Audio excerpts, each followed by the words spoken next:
It's Friday the 13th, 5 a.m.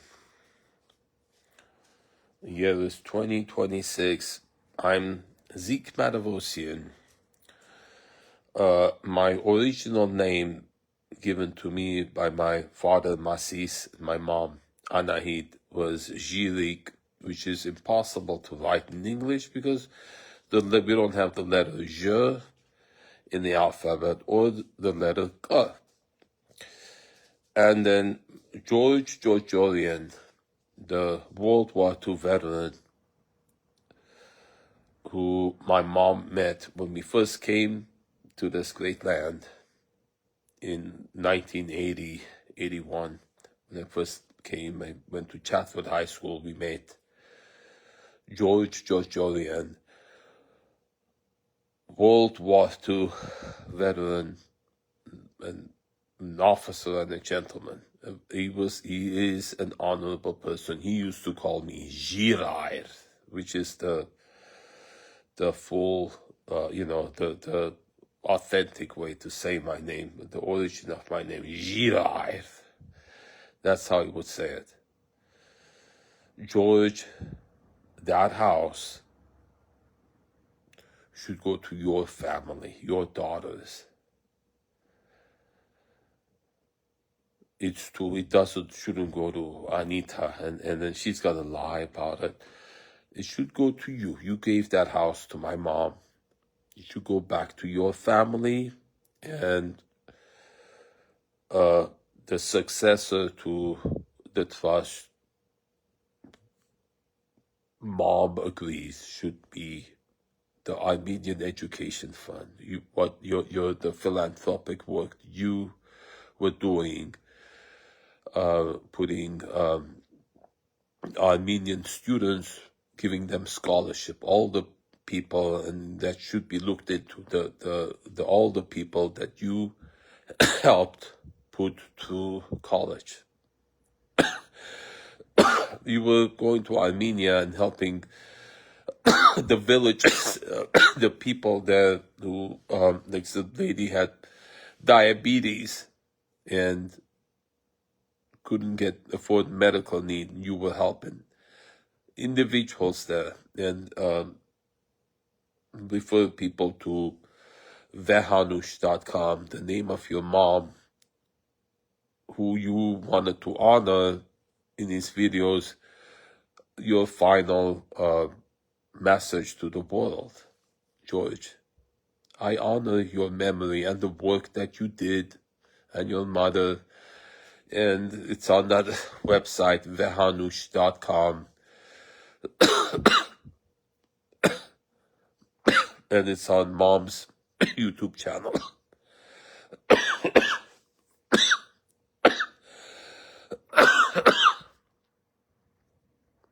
Your service to this country as a World War II veteran, your family's service to this country is in those videos.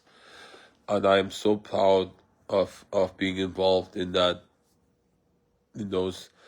And so you and your family, I want to honor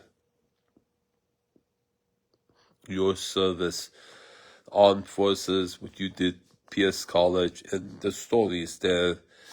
I'm so proud to have been involved in filming you make those statements that you made. What gives your life purpose is to pass on what you have learned through your rich and extensive life, your travels, your education, what you've thought. Back then, I was young, and I was influenced by, left-leaning talk show hosts, and we had conflict. You were right, what you were saying about the corruption in America, lawsuit abuse, government dependency, and the moral fabric of America, the decay that has occurred since, when you were a kid. You were telling me how life was, and then how things changed. So I first want to honor you and your work and your love of my mom, her love for you, and then my commitment. I want to make sure the work that you did continues. Your family are credited what is owed to them in our trust. And you were a man of God. You are on the other side. So is my dad. So is Alice. So is Vanik, my brother. I have family, my dad's family in Armenia. The goodness in this world, goodness even in the armed forces, the people in uniform in America do protect us, and then exposing the corruption to restore honor and dignity, despite the few bad apples that tarnish the record. I love America. I'm a lifelong Christian. I believe in God, believe in the Constitution, and we can make the Constitution stronger by pointing out the corruption of the laws by lawyers who profit and law enforcement that organizes with crime for profit. I expose that, what's going on, so that it could be removed. When you bring awareness to the public of the flaws in the law that are there intentionally to exploit people, Constitution is to protect individuals. It's not written to exploit. Police are there sworn to uphold the Constitution, not to use their authority to work with organized crime and take property from elderly, which is what's been going on. You look at the background of Sergeant Tony Bongiovanni, the influences, Mike Velarde, Rudy Giuliani, I remember when 9/11 happened, was hailed as a hero of the way he handled. And we know now it was an inside job to get to a common practice to burn down the business to get the insurance money, because you don't want to pay the right to remove asbestos. You can't demolish it, so you blow it up, but then it was destroyed because Arabs flew planes into it. Blame it on the Arabs, create the war, create hatred towards people who look like me, and then use that to, in that sentiment, in retired police officers and the police officers, the ones active and not active, who are trigger happy, including Tony Bongiovanni, Mike Velarde, and how 9/11 influenced him, because he was recovering bodies at Staten Island dumps. The trauma he had, the trauma all the veterans of the wars of Iraq and Afghanistan, which was response to the provocation of 9/11, which was done intentionally to create hatred towards people like me and to profit from it. which is happening right now, and the rise of Italians in the police department, politics, and in the police, in the armed forces, who are traumatized from 9/11 and the wars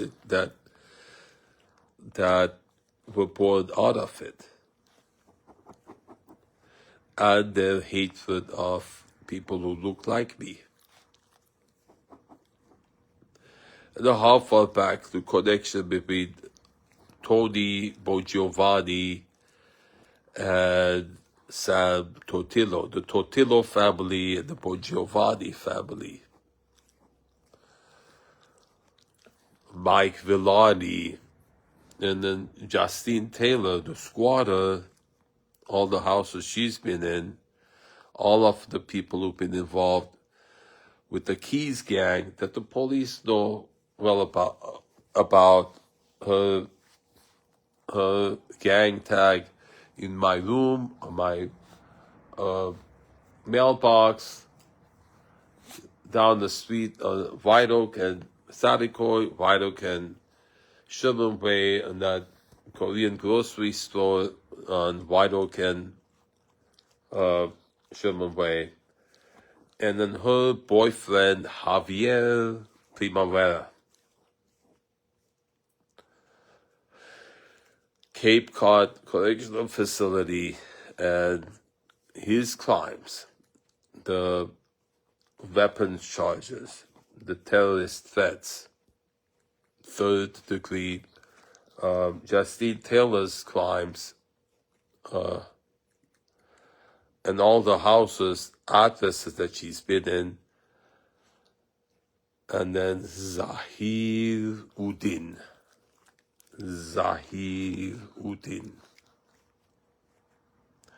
Dennis Lenon.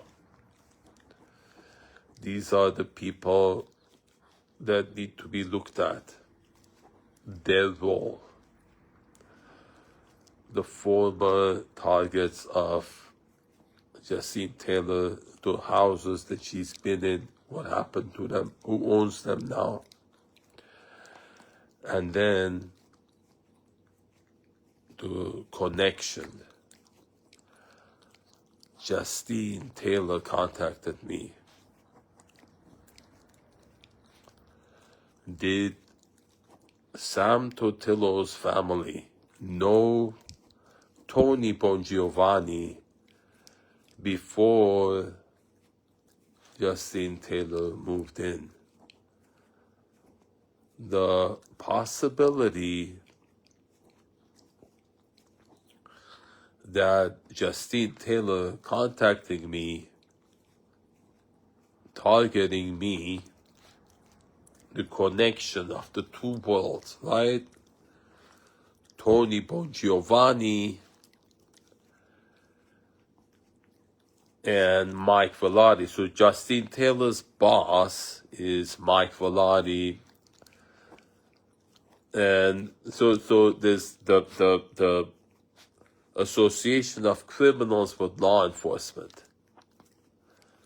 Javier Primavera, the crimes he does, his association to that, Justine Taylor's association with Mike Velarde, and then any connection with Tony Bongiovanni. Could it be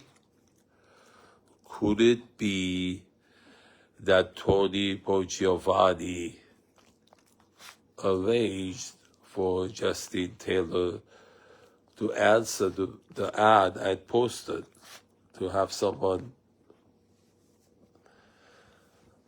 stay in my house in that website?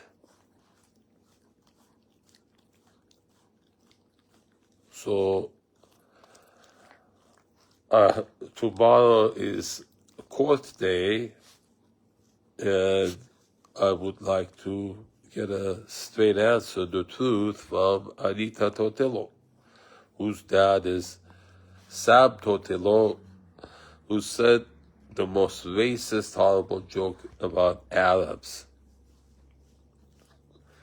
And that sentiment shared by Mike Velarde and Tony Bongiovanni. Tony Bongiovanni draws his hand to me, and I don't want to shake it. He says, here in America, we shake hands. So that I've heard a lot of that from people who hate people who look like me.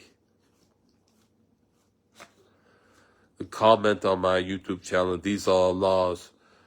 You don't like it, go back to wherever the F you come from. Also told to me by Justine Taylor's visitors. So the hatred toward it is a hate crime towards people who look like me. Sam hates people who look like me. Mike Velarde hates people who look like me. Justine Taylor and her gang, the Keys gang, hate people who look like me. And they target people who look like me because most people, Americans in this country, don't give a rat's ass. They don't care. They like that the laws are written so people who look like me can be exploited and their houses taken away. I'm Zeke Matevosian. Girard.